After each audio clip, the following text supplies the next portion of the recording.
Salve, salve! Hoje a gente vai dar continuidade ao nosso estudo desse livro chamado Dive Deep in Zohar, do Swami Satchidananda. Já tem o primeiro vídeo aqui no canal, para quem ainda não assistiu. A gente está finalizando hoje, tá? Neste vídeo, as introduções e o prefácio, para a gente poder, de fato, mergulhar nos ensinamentos que esse livro traz. De fato, só a introdução, os prefácios, eles já apontam lugares bem profundos, bem lindos. Então, se você não viu o primeiro vídeo ainda, é só entrar na playlist aqui do YouTube, mergulhe profundamente Alce e Altos Voos, e você vai conseguir assistir todos os vídeos desse estudo que a gente está fazendo.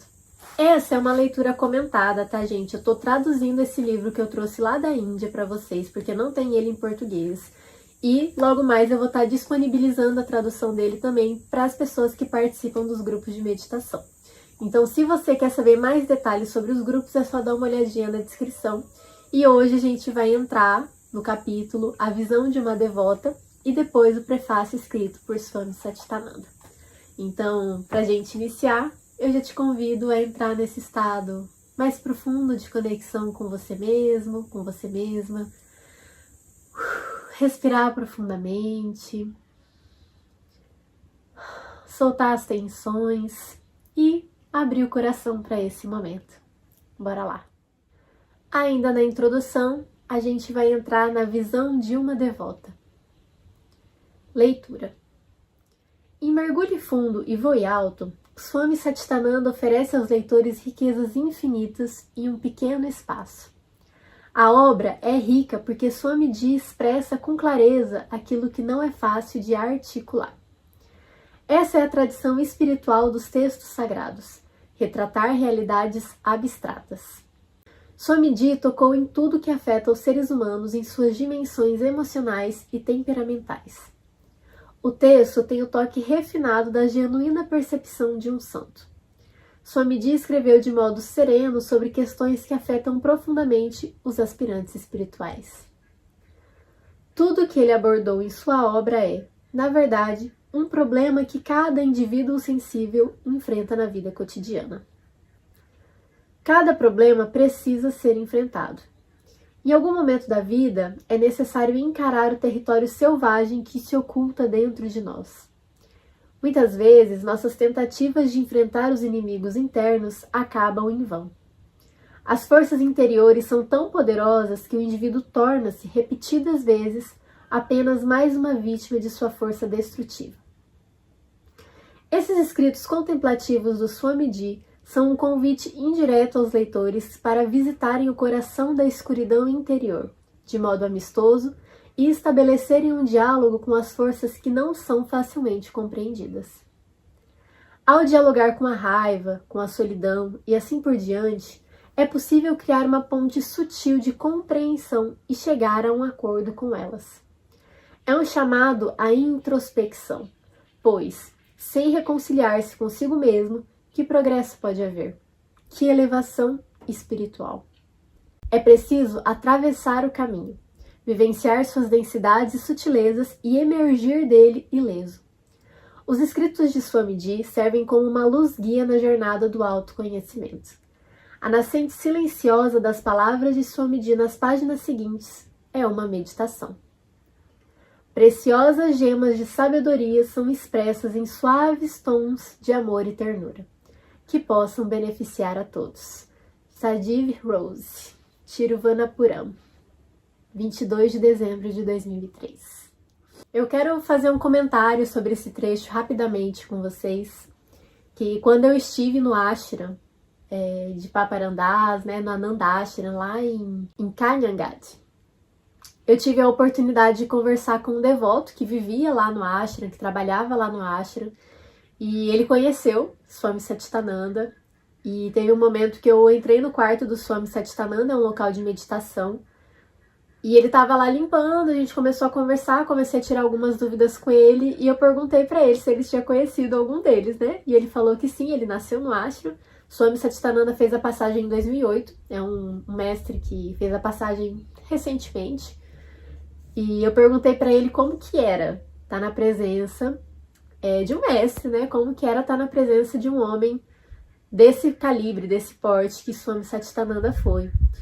E ele parou, respirou, pensou um pouquinho e ele me disse o seguinte: no final da vida, ele falava poucas palavras que tinham muitos significados. Então ele era curto nas falas, mas muito profundo no significado que elas traziam. Então, a visão de uma devota aqui, né, compartilha um pouco sobre essa destreza de trazer em poucas palavras, em palavras simples inclusive, o que é mais abstrato, o que é mais profundo, o que é mais difícil da gente explicar, né? Isso foi um dom que Swami Satchitananda conseguiu trazer pra gente, compartilhar através dos seus escritos e dos seus ensinamentos. E um outro ponto importante que eu gostaria muito de comentar com vocês, né, é sobre essa necessidade de encarar esse território selvagem que se oculta dentro de nós, o que isso significa na prática. A nossa mente, as nossas emoções, a forma como a gente age, às vezes de forma automática, tudo isso é um território selvagem, quase que inexplorado, e que muitas vezes toma de conta algo que não era para ser tomado de conta por emoções ou pensamentos intrusivos. Então, o autoconhecimento, ele começa a partir dessa introspecção. Tanto que ela fala aqui, né? É um convite indireto aos leitores para visitarem o coração da escuridão interior de modo amistoso, aquilo que fica no escuro, aquilo que fica escondido, mas que ainda assim nos torna vítimas de nós mesmos, nos torna as vítimas dos nossos comportamentos, dos nossos pensamentos, das nossas emoções, mas que nada disso define a verdade que somos. Então a caminhada espiritual aqui, onde ela traz, é esse desbravar-se, esse se conhecer, e esse lidar com aquilo que parece ruim, ou até mesmo inimigo, como a raiva, a solidão, o medo, de uma forma serena, amistosa, olhando para aquilo que eles têm para nos ensinar. Esse é o objetivo e o propósito desse livro. E tem um outro detalhe muito importante, né? A gente vê que cada ponto, assim, a gente realmente pode destrinchar muito profundamente. Só essa parte daria uma aula completa. Mas como eu quero trazer essas duas introduções logo para vocês, para a gente poder entrar no conteúdo do livro, então eu vou passar mais por cima, sabendo que quando a gente estuda isso aqui dentro dos grupos de meditação, isso aqui é destrinchado com mais delicadeza, com mais profundidade, mais cirurgicamente. Onde a devota diz o seguinte: é preciso atravessar o caminho, vivenciar suas densidades e sutilezas e emergir dele ileso. Isso aqui, gente, é o caminho da vida, é o caminho do samsara, é o caminho da existência. Não é somente o fato de você estar vivo num corpo, dentro de uma profissão, dentro de uma família. Isso é parte do caminho. E existe uma travessia que é feita dentro desse mundo espiritual, dentro dessa experiência de existir, onde muitas vezes a gente passa por densidades e por sutilezas, ou seja, por questões difíceis, grosseiras, aparentemente ruins, e que a gente passa também por alegrias, felicidades, leveza, momentos de êxtase, momentos de contemplação. E tudo isso faz com que a gente tenha a experiência completa do que é essa roda do samsara. Mas apesar de tudo isso, a gente precisa emergir desse caminho de forma ilesa. Ou seja, compreender qual é a nossa verdadeira natureza, a nossa verdadeira identidade, e saber que nenhum fato que aconteceu na sua vida, em outras vidas e etc., define o que você é, macula a sua verdadeira identidade. Não tem como isso acontecer. Mas isso, claro, já entra num estudo aprofundado do que somos nós. Como que a gente pode acessar essa verdade interior.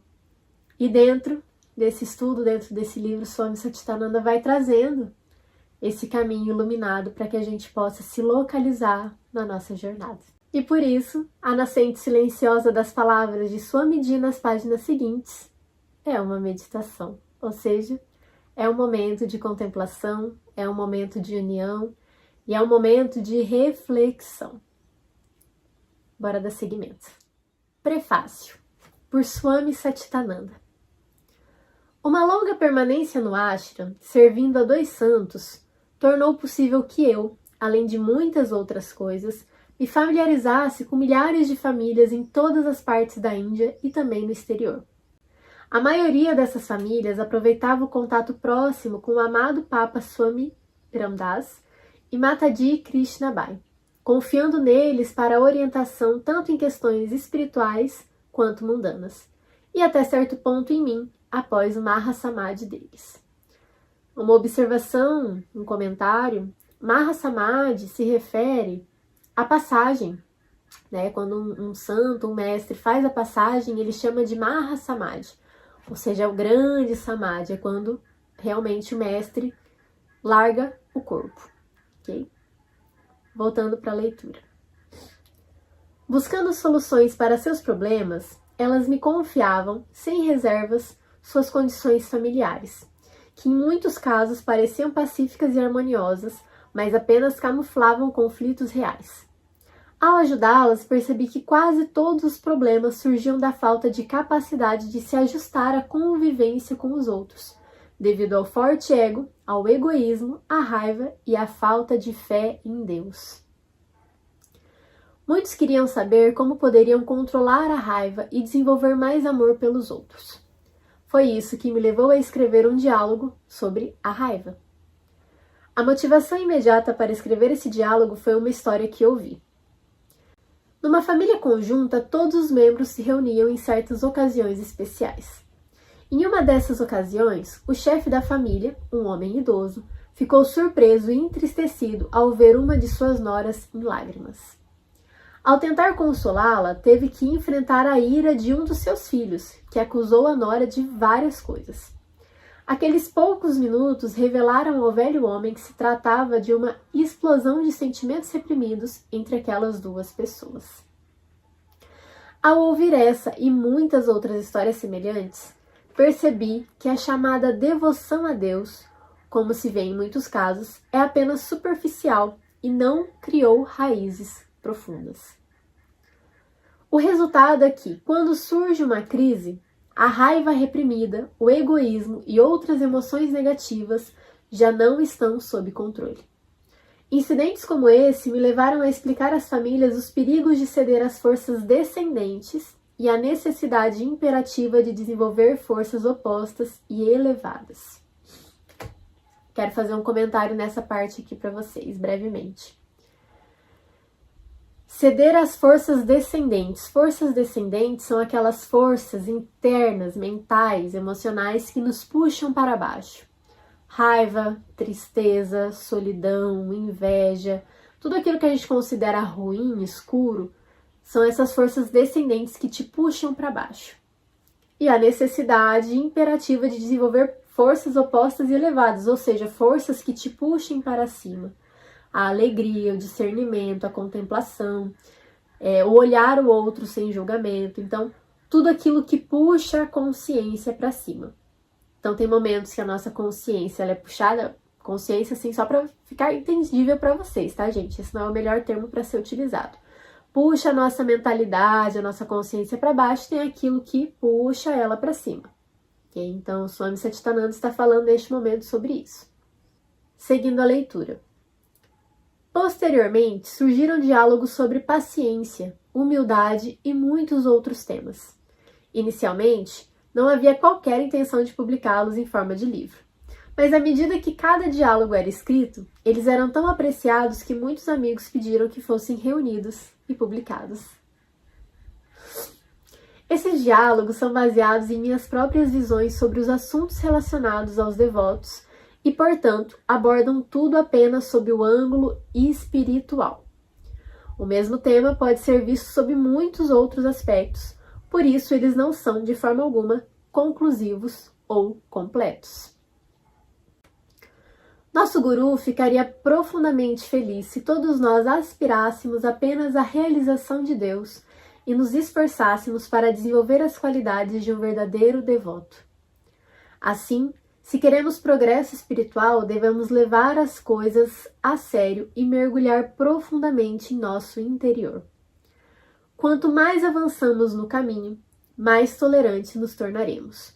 Mais amplo será nosso círculo de amor. Não encontraremos falhas nos outros, nem tentaremos impor-lhes nossas opiniões. E, acima de tudo, tornamo-nos tão humildes que sentimos que todos os outros são maiores do que nós.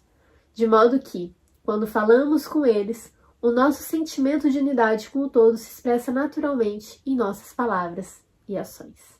E aqui se encerra o prefácio escrito por Swami Satchitananda. E agora eu vou trazer alguns pontos importantes comentados para que vocês possam entender mais sobre a publicação desse livro e para que a gente possa, de fato, agora começar a mergulhar a partir dos próximos vídeos mais profundamente nesses ensinamentos que ele traz. Então eu expliquei brevemente para vocês no primeiro vídeo um pouquinho sobre o Paparandas, Krishnabai, Swami Satchitananda. Paparandas foi um grande mestre realizado que ensinou através do mantra como que nós podemos realizar Deus, como que nós podemos entrar nesse aspecto de unidade consciente, porque tudo já é, né? Agora, como que a gente realmente pode experienciar essa conexão, essa unidade com o sagrado? Então, Paparandas, ele ensinou de forma aberta a todos os que buscavam como alcançar, principalmente através do mantra, mas entre outros vários ensinamentos que eu vou estar compartilhando aqui com vocês também. Basicamente, quando Swami Satchitananda chegou no ashram, Paparandas e Krishnabai já estavam lá ensinando há muito tempo.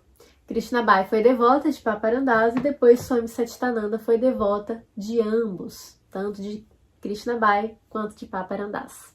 E nesse contato que ele teve com esses mestres, com esses professores, ele também foi iniciado, ele acabou entrando na cena e ele, por si, acabou se tornando um mestre dentro do ashram. Então, Swami Satchitananda, ele é muito considerado dentro desse espaço e os ensinamentos dele também vêm com a mesma profundidade que os mestres que ele teve, que os gurus que iluminaram ele na jornada.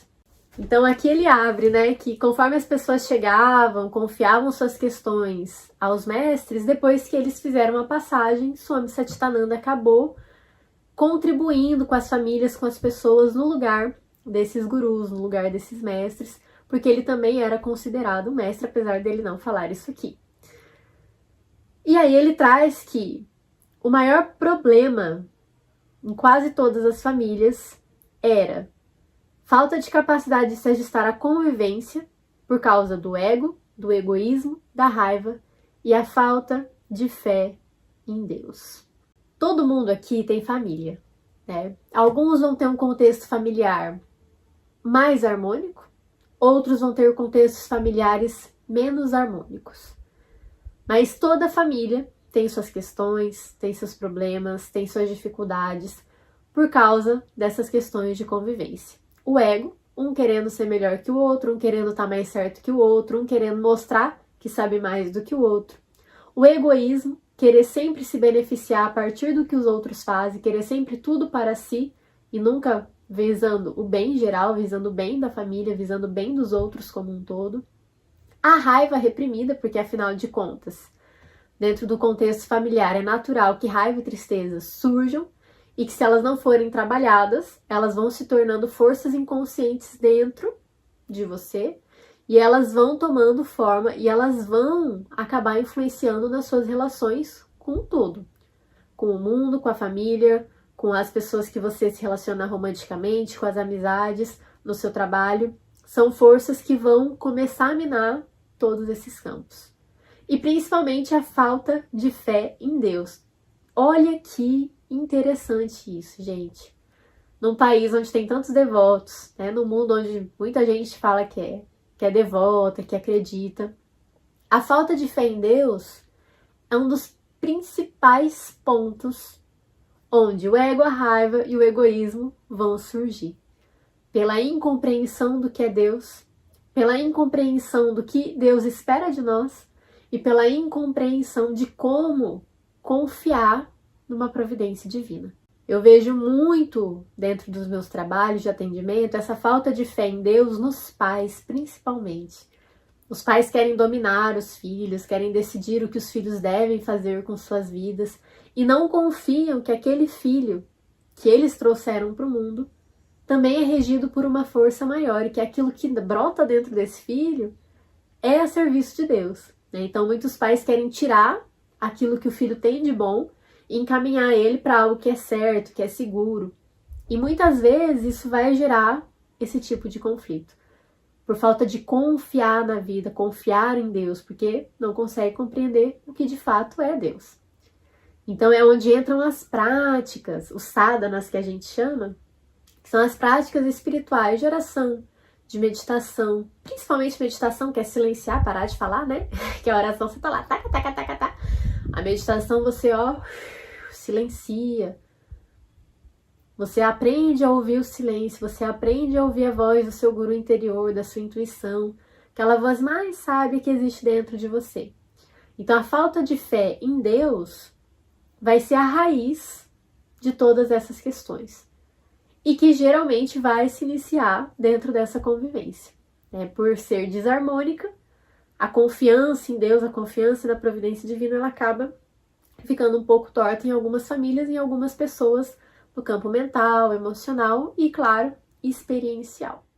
Então ele decide, a partir dessas experiências que as pessoas traziam para ele, escrever os diálogos, os quais ele foi escrevendo. Um diálogo com a raiva, um diálogo com a solidão, um diálogo com a fé, com a discriminação, com o discernimento, como que funciona. Então, o livro todo vai girar em torno desses diálogos e cada capítulo, gente, eu posso falar para vocês, cada capítulo desse livro, ele pede que você sente, respire fundo e reflita sobre aquilo que foi lido. Reflita, medite, tire um tempo, escreva, porque faz toda a diferença tirar esse momento para se aprofundar no que está sendo ensinado. São capítulos curtos, mas como disse o rapaz lá no ashram, é poucas palavras, mas de uma profundidade que você pode ficar mais de um ano refletindo sobre o mesmo tema. Então, o convite para vocês aqui, né, no decorrer dessa série de vídeos, é que vocês possam realmente tirar esse tempo para vocês se aprofundarem no que está sendo ensinado. Dando continuidade ao que eu estava falando sobre essa falta de fé em Deus, o Swami Satchidananda ele fala o seguinte: ao ouvir essa e muitas outras histórias semelhantes de brigas familiares, percebi que a chamada devoção a Deus, como se vê em muitos casos, é apenas superficial e não criou raízes profundas. O resultado é que, quando surge uma crise, raiva reprimida, o egoísmo e outras emoções negativas já não estão sob controle. Olha que interessante. Essa visão das raízes, né, essa metáfora das raízes profundas, a gente precisa entender que a árvore, ela é uma mestra. Tudo é Deus. A árvore, como uma mestra, ela vai nos ensinar que quanto mais profundas as suas raízes, mais alto ela consegue crescer, mais alto ela consegue subir e maior ela consegue abrir suas folhas, mais frondosa é a sua copa. Para que a árvore consiga crescer, ela precisa enraizar. Quando ele utiliza essa metáfora relacionada com a fé em Deus, quanto mais enraizada é a nossa fé, e não é só fé pela fé, né? Tem um capítulo que fala sobre fé, a gente vai ler ele logo. É essa intimidade de conhecer o que de fato é Deus, de buscar essa nutrição lá nas profundezas, para que aquilo que acontece fora, na vida, nas relações, não te afete tão profundamente quanto geralmente afeta. Se a sua fé em Deus é inabalável e você compreende o propósito de tudo que acontece, sempre que acontece algo do lado de fora, uma raiva, um conflito, uma briga, você puxa daquele lugar lá das profundezas aquela nutrição e aquela compreensão do porquê aquilo está acontecendo, o que você tem para aprender ali dentro. Como que eu posso crescer com isso? E aí a gente busca lá nas raízes, lá nas origens da criação. Então é um criar conhecimento, criar intimidade com o sagrado, com o divino que já está dentro de você. Não se preocupe, não está fora, está dentro. Mas até isso a gente precisa cultivar e fazer crescer dentro de nós para que a gente consiga ter uma firmeza no caminho. Ter uma firmeza na prática espiritual, ter uma firmeza na forma de pensar e na forma de agir principalmente. Então ele continua, né, sobre os perigos de ceder às forças descendentes e a necessidade de desenvolver forças ascendentes. Então a gente não se deixar levar pelo que acontece no mundo fora, pela raiva, pela tristeza, pelo medo, mas desenvolver ferramentas, fé, capacidade para que a gente sempre consiga elevar cada vez mais a nossa experiência de vida, a nossa experiência espiritual, a nossa experiência nesse meio que a gente vive, material e espiritual, que está tudo junto, mas a gente entende muitas vezes como separado. Então a gente tem essa capacidade dentro de nós, mental, emocional, de desenvolver essas forças que nos levem para cima. E que foi um dos maiores ensinamentos deles, né? O mantra é aquela força que é te levar para cima. É o nome de Deus sendo entoado o tempo todo. E a lembrança de Deus o tempo todo faz com que tudo aquilo que estava escuro vai se iluminando dentro de você. Não é um processo fácil, não é um processo simples, né? O caminho do mantra ele é um caminho muito sério. Mas, de fato, Paparandas, Swami Satchidananda, Krishnabhai, eles nos ensinaram de forma simplificada como que a gente pode utilizar esse mantra na nossa vida, como que a gente pode utilizar essa memória de Deus na nossa vida e tá sempre subindo a nossa consciência, independente do que está acontecendo no nosso entorno. Então, dessa forma, esses diálogos surgem a partir desse contexto, né, experiencial dele com as famílias, de poder contribuir, de poder auxiliar, onde ele compila esses vários diálogos que ele foi escrevendo no decorrer da vida para criar esse livro. E aí, aqui ele conclui de uma forma muito maravilhosa. O nosso guru, e aqui pode ser tanto Paparandas, tá? Como o nosso guru interior, o nosso guru, a nossa sabedoria, o nosso Deus interior, aquilo de mais sagrado que existe dentro de nós, que observa tudo que a gente faz, que nos ensina, que nos direciona, o nosso guru, tá?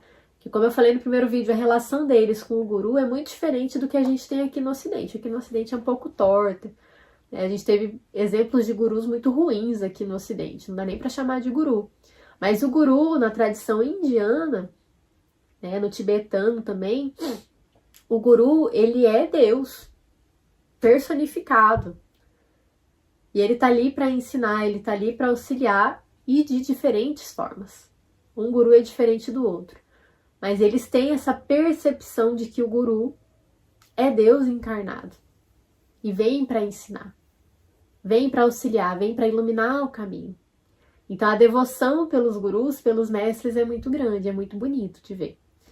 Então o nosso guru interior pode ser tanto um mestre que está aparentemente fora, porque se ele é Deus, ele está realizado, ele é tudo na verdade. E esse guru interior, aquele que habita dentro de cada um de nós, no nosso coração, e que nos leva para esse caminho da realização. Então nosso guru ficaria profundamente feliz se todos nós aspirássemos apenas à realização de Deus e nos esforçássemos para desenvolver as qualidades de um verdadeiro devoto. Se queremos progresso espiritual, devemos levar as coisas a sério e mergulhar profundamente em nosso interior. Quanto mais avançamos no caminho, olha só, ele já explica como que é quando você avança no caminho. Mais tolerantes nos tornaremos. Mais amplo será o nosso círculo de amor. Então você passa a amar todas as pessoas, todas as coisas, todos os animais. O amor começa a transbordar de você. Não encontraremos falhas nos outros, nem tentaremos impor-lhes nossas opiniões. Por quê? Porque o realizado, ele compreende que tudo é Deus. Ele não só compreende, como ele vive sendo Deus. Ele experimenta essa união com tudo. E cada manifestação, pessoa, animal, planta, o livro, a caneta, tudo, é uma manifestação de Deus. Então você para de encontrar defeito no outro, porque você sabe que o outro é uma manifestação divina. E nem tentaremos impor-lhes nossas opiniões. Por quê? Porque o outro é uma manifestação divina. O outro tem uma visão diferente de mundo. O outro também tem os seus pontos de vista, os seus porquês. Não está errado. Você consegue respeitar o outro como é. Você consegue respeitar o que o outro pensa por causa das experiências que ele teve. Você consegue ver o outro de uma forma completa. E aí ele completa. Acima de tudo, tornamo-nos tão humildes que sentimos que todos os outros são maiores que nós. De modo que, olha só que interessante, de modo que, quando falamos com eles, o nosso sentimento de unidade com todos se expressa naturalmente em nossas palavras e ações. Swami Satchidananda já está descrevendo para a gente como é viver como um ser iluminado, como um ser realizado. O sentimento de unidade com todos se expressa naturalmente. Humildade, muitas vezes as pessoas acham que humildade está relacionado com a humilhação, de ser pior que os outros, e não é isso. É compreender que tudo é uma única coisa. É compreender que tudo é uma mesma manifestação e que tudo e todos merecem o mesmo respeito. O mesmo respeito. Tornamo-nos tão humildes que todos os outros são maiores do que nós, porque todos se tornam nossos mestres. Não porque são melhores e você é pior, mas porque tudo se torna um mestre, e o mestre ele está acima. O que não significa que você é pior do que os outros. Novamente, aqui ele joga com essa ideia da humildade para que a gente possa compreender. Humildade é sermos todos iguais. E isso é tão profundo, é de um lugar tão pequeno que a gente entra de conhecer a nossa realidade, que todos se tornam grandes mestres. Desde a folha que cai, a pessoa que te ama, a pessoa que você considera como seu inimigo. Todos são mestres, então todos são grandes. Assim também somos nós. Nós somos mestres e aprendizes o tempo todo, de nós mesmos e dos outros. Então entrar nesse contexto de unidade com a criação é a proposta da meditação, é o que o yoga faz. Yoga significa união. Somente. Prática de asana, né, práticas corporais, é uma prática para alcançar o yoga, não é o yoga em si. Sadhana, práticas espirituais, de japamala, serviço devocional, tudo é para alcançar esse senso de unidade. É o caminho que leva a essa unidade. Então, a partir de agora, o próximo vídeo da série é o capítulo Buscador da Verdade, um diálogo com um buscador da verdade. E o que ele realmente está buscando, o que é ser um buscador da verdade. Então, aproveita esse momento, comenta aqui embaixo quais foram os insights que você teve, como que chega esse estudo para você, os comentários, como que você percebe o mundo a partir de agora, somente a partir da introdução que a gente trouxe desse livro, né, a partir desse estudo comentado. E se você gostou do vídeo, aproveita e deixa um joinha, porque isso ajuda com que esse vídeo chegue para outras pessoas que estão precisando, que estão buscando e muitas vezes não sabem onde procurar. E se você sentir de compartilhar com alguém que você sentiu lá no fundo do seu coração, é só compartilhar o link desse vídeo com as pessoas que você ama e que você acredita que podem se beneficiar. A gente se vê no próximo vídeo. Até mais!